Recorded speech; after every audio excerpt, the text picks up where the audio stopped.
शेवग्याच्या शेंगावर बेसन टाकून अशी कोणती भाजी असेल, तुम्हालाही प्रश्न पडला असेलच ना. हो, बरोबर ऐकलत तुम्ही. शेवग्याच्या शेंगावर बेसन टाकून आज आपण एक नवीन पद्धतीने आगळ्या वेगळ्या चवीची भाजी करणार आहोत. आणि अशा पद्धतीने शेवगा बनवलात ना, शेवग्याची भाजी न खाणारे सुद्धा आवडीने खाणार. आणि हो, कोणतंही वाटण वगैरे काहीच नाही. आयत्या वेळेला करायला घेतलात ना, झटपट होणारी ही भाजी आहे. फक्त करण्याची पद्धत मात्र व्यवस्थित समजून घ्या. त्यासाठी व्हिडिओ कुठेही स्किप न करता व्यवस्थित पहा. इथे बघा, शेवग्याच्या शेंगा घेतलेल्या आहेत. शेवग्याच्या शेंगा किती घ्यायच्या, काय घ्यायचे ते तुमच्यावर आहे.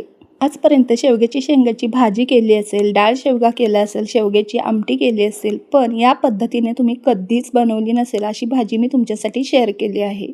पण एकदा बनवलात ना, न खाणारे सुद्धा ना आवडीने खातील. त्याचबरोबर आठवड्यातून 2 ते 3 वेळा ही भाजी नक्कीच बनवायला सांगतील. कारण आपण अस्सल गावरान चवीची अशी भाजी बनवणारच आहोत. आणि त्याची चव जर जिभेला लागली की मग अगदी शेवग्याची शेंग न खाणारे सुद्धा आवडीने खातील. आता शेंगा बघा, इथे व्हिडिओत दाखवल्याप्रमाणे कट करून घेतलेले आहेत.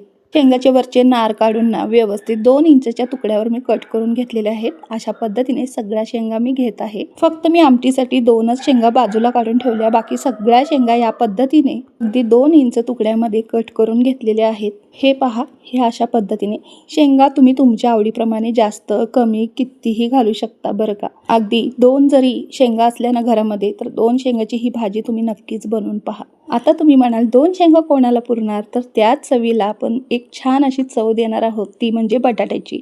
या ठिकाणी आपल्याला 2 बटाटेही घ्यायचे आहेत बरं का. काय केलं माहिती काय, ह्या शेंगा सगळ्या एका प्लेटमध्ये बाजूला काढून घेतल्या आणि इथे स्वच्छ धुतलेले 2 बटाटे घेतलेले आहेत.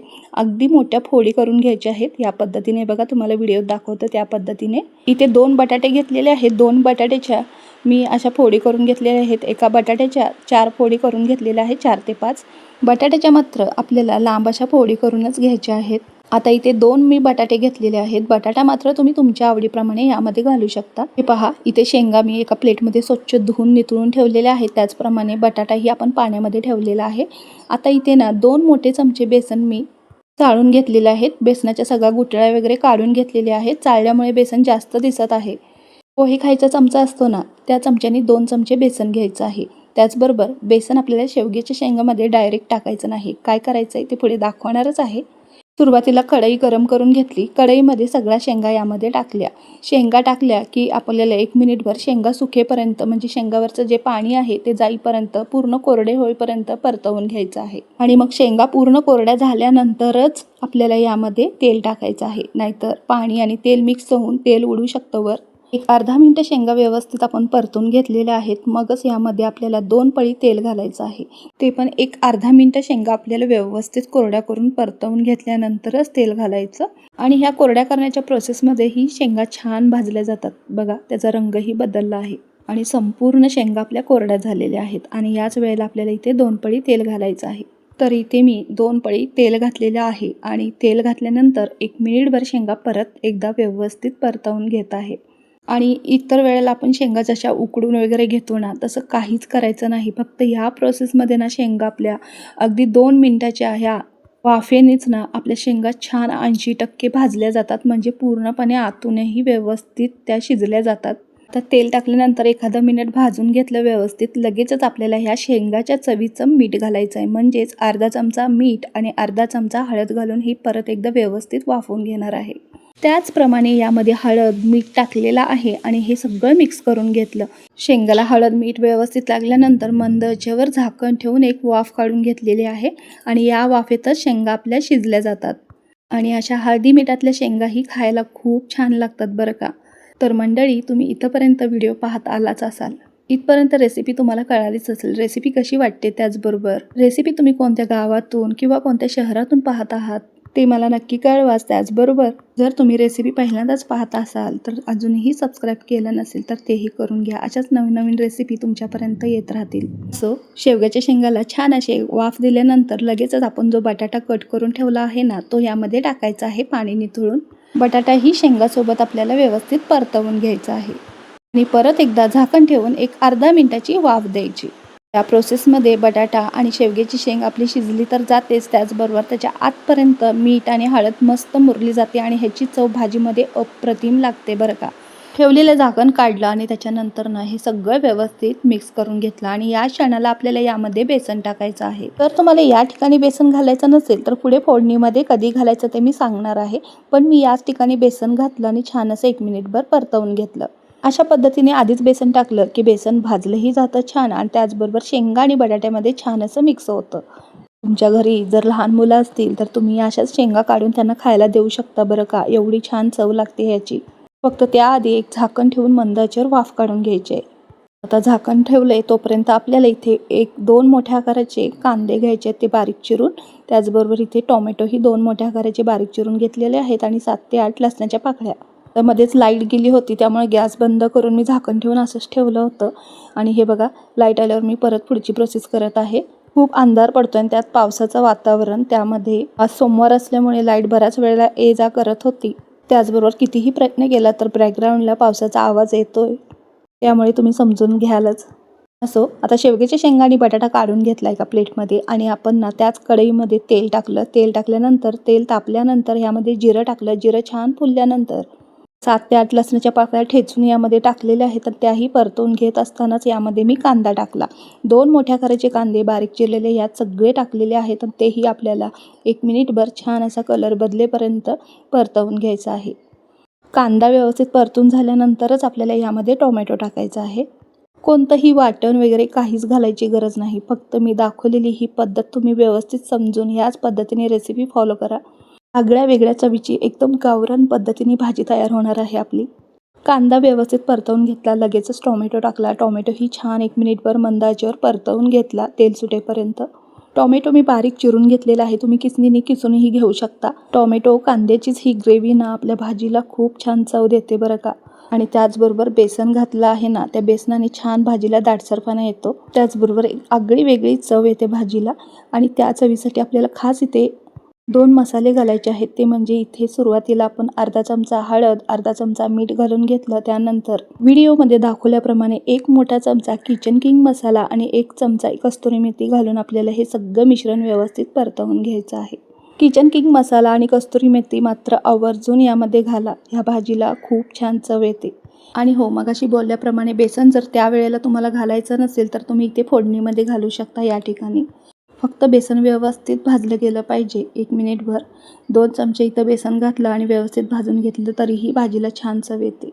आता मसाले टाकल्यानंतर हे सगळं व्यवस्थित परतवून घेतलं आणि 1 मिनिटभर तेल सुटेपर्यंत एक छान अशी वाफ काढून घेतलेली आहे झाकण ठेवून.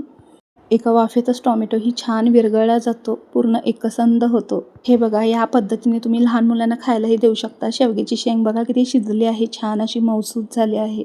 लहान काय मोठेही आवडीने खातील एवढी छान चवीला लागते ही शेंग. झाकण काढलं आणि हे सगळं परत एकदा व्यवस्थित परतवून घेतलं. टोमॅटो, कांदा, मसाले सगळं एकजीव झाला आहे. छान तेल सुटू लागलं आहे. आणि आता याच वेळेला इथे 2 मोठे चमचे कांदा लसूण मसाला मी टाकणार आहे. तुम्ही तुमच्या आवडीप्रमाणे तुमच्या घरचा मसाला कोणताही यामध्ये टाकू शकता. हा कोल्हापुरी घरचा कांदा लसूण मसाला आहे. घरची वापरण्यातली चटणी ती मी यामध्ये 2 मोठे चमचे टाकलेले आहे. जसं तुम्हाला तिखट झणझणीत आवडतं त्याप्रमाणे तुम्ही यामध्ये चटणी टाकू शकता. चटणी टाकल्यानंतर व्यवस्थित सगळं मिक्स करून घेतलं. पूर्णपणे एकजीव झाल्यानंतर थोडंसं पाणी मी यामध्ये घातलेलं आहे.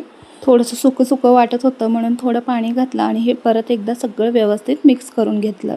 याची चव आणखीन दुप्पट होण्यासाठी या ठिकाणी 2 चमचे तुम्ही दही घालू शकता. फ्रेश असं दही घालायचं आहे, आंबट अजिबात नाही घालायचं. ही भाजी मी नेहमी करते, दही घालते, पण आज मी नाही घालत आहे कारण की दही माझ्याकडे नव्हतं म्हणून मी नाही घातलं. जर तुमच्याकडे असेल तर तुम्ही आवर्जून घाला आणि जर नसेल तर नाही घातलं तरी काही हरकत नाही. अशी ही भाजी आपली छानच होणार आहे.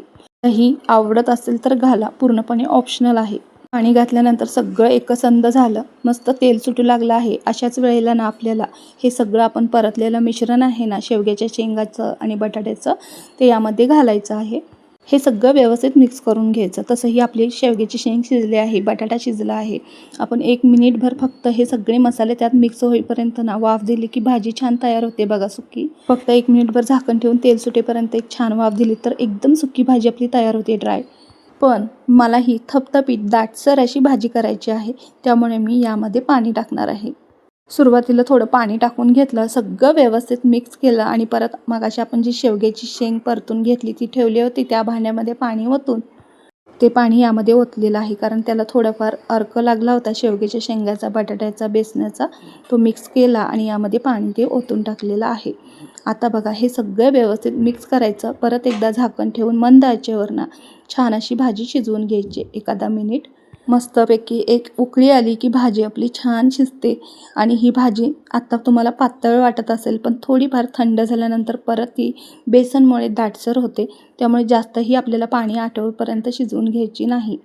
भाजीला छान उकळी आली आहे आणि आज दुपारच्या जेवणासाठी ही मी भाजी बनवली होती. भाजी चपातीसोबत, भातासोबत, कशासोबतही खायला खूप छान लागते. इंद्रायणी तांदळाचा भात, मऊसर असा गरम गरम, त्याच्यासोबत ही भाजी एक नंबर कॉम्बिनेशन आहे. तोंडाला चव नसेल तर चव येईल अशी ही भाजी आहे. एकदा नक्की करून पहा आणि आवडल्यास रेसिपीला लाईक करा आणि रेसिपी तुमच्या मित्रमंडळींना शेअर करा. 1 मिनिटभर छान अशी भाजी शिजवून घेतली झाकण ठेवून मंद आचेवर. आणि शेवटी आपल्याला इथे बारीक चिरलेली भरपूर अशी कोथिंबीर घालायची आहे. आता ही भाजी थोडीशी तुम्हाला पातळ वाटत असेल, पण ही थोडी थंड झाली ना भाजी घट्ट होते, कारण आपण यामध्ये बेसन टाकलं होतं. कोणतंही वाटण घाटण न घालता ही भाजी दाटसर अशी तयार होते बघा. अस्सल अशी गावरान चवीची ही भाजी नक्की एकदा करून पहा तुम्ही, तुम्हाला नक्कीच आवडेल. शेवग्याच्या शेंगाची आमटी भाजी करून कंटाळा आला असेल तर शेवग्याच्या शेंगाची या पद्धतीने केलेली भाजी नक्की करून पहा. तुमच्या घरातल्यांना सगळ्यांना आवडेल. पाहुणे आल्यावर करा, पाहुण्यांना आवडेल. तर आज एक आगळ्या वेगळ्या नवीन चवीची बटाटा आणि शेवग्याची शेंगाची बेसन घालून भाजी कशी केली ती दाखवली आहे. मागे एकदा गवारीची भाजी ही याच पद्धतीने आपण केलेली होती बेसन घालून. तीही खूप छान झाली होती आणि भरपूर तुमचं प्रेम मिळालं त्या भाजीला.